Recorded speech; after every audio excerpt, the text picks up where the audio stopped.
pesmom kad je Palanski poslao, a čitali smo je u nekoliko prevoda prethodnih. Toliko sam bila potresena da sam krenula sa celom serijom De Profundis i evo vi sada prvi put vidite najnoviji De Profundis 10. Znači 10 je već nastalo, izašlo iz mene i imam osjećaj da sam još na početku. Toliko je ova poezija duboka. Hvala ti. Sad, deo te kolekcije se nalazi u Bugarskoj trenutno. Ja ne znam da li u Sofiji već ili u Trnovu. Malo sam ja to već razdelila i u Velikoj Plani. Dobro.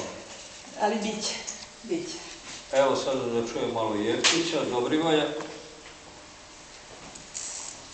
Ima ih koji vole da govore usmeno na promocijama i u drugim sličnim prilikama. Ja odgovoram prema pisanoj reči, pošto se smatram piscem, uvek, iako bi možda spontanije i lepše zvučalo da govorim ovako, usmeno pročitam to što mislim da treba reći u nekoj prilici. Dakle, tekstić povodom ovoga što nas je okupilo večeras. Videli smo izložbu vizuelnih i likovnih posveta Georgu Traklu. U nastavku programa treba da predstavimo, i evo predstavljamo, sedmopev smrti, izrabano Traklove pesme u prevodu i prepevu Zvonimira Kostića Parlanskog.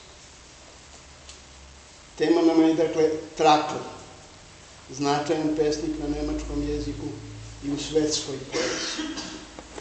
No, tema nije tek jednostavna.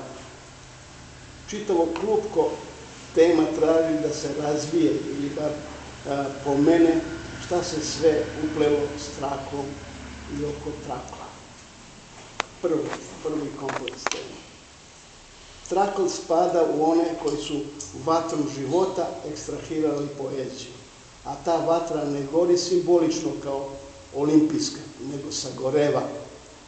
On nije samo artificijalno pisao poeziju, nego je živeo i njeni krajni dosezi se potvrđuju time, kao što se potvrdili kod Remboa, Branka Miljkovića i probranog sazvežđa onih za koje važi ono koga bogovi vole, taj mlad umire.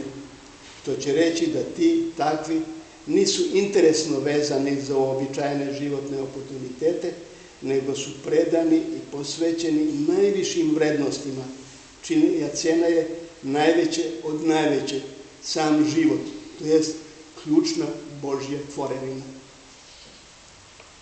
Materijalni i nematerijalni elementi života njegovog preobraćali su se u poeziju, a pošto je suma tih elemenata ograničena, trajanje života moglo je da dosegne samo na više mesta pokazano sudbinsku meru, 27 godina.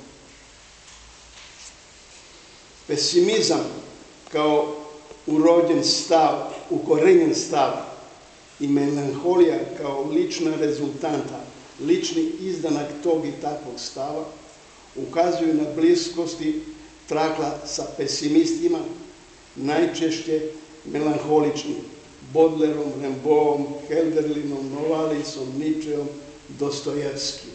No, ni pesimizam, ni melanholija nisu ga činili solipsistom, samotnjakom. Bile su mu drage veze sa ljudima, što je potvrdio brojnim biranim posvetama, primjerice Elzi Lasker-Schiller, Karlu Boromeusu Heinrichu, Adolfu Lossu, Besi Loss, Karlu Krausu, Ludvigu van Fickeru. A i on je bio drag drugima, mada je bio sušto uručenje nesreći. Drugi kompleks tema. Bolno isijavanje Traklove poezije, nastanak i obličavanje njegovog dela koincidiralo je sa tragično bolnim ratnim razobličavanjem sveta, usred koga je on bio takav kakav je. u vremenu smrti, kako to vreme naziva Dobrica Ćosić, sve je bilo učinak smrti. Oko njega, u njemu, pa shodno i u njegovoj poeziji. Iako se u njegovom danu danas slutiti težnja ka idili i pastorali, veliki zamah infernalne, razarajuće plime zahvata čak svako slovo njegovog pevanja i svaku crtu ambijenata u kojoj on smešta svoje transpozicije uočenu u sebi samom i oko sebe. Otud, crna tačka na koncu njegovog celokupnog dela je pesma Grode.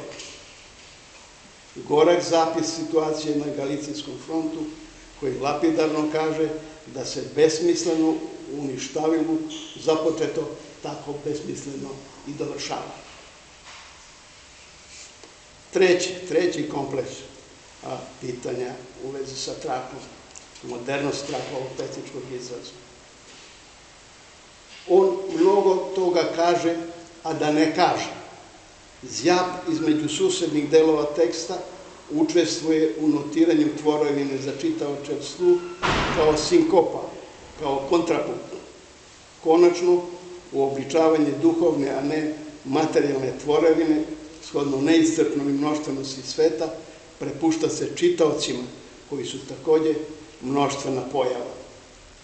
Ovo o čemu sada govorim ima srodnosti sa onim što su ostvarili veliki stvarovaci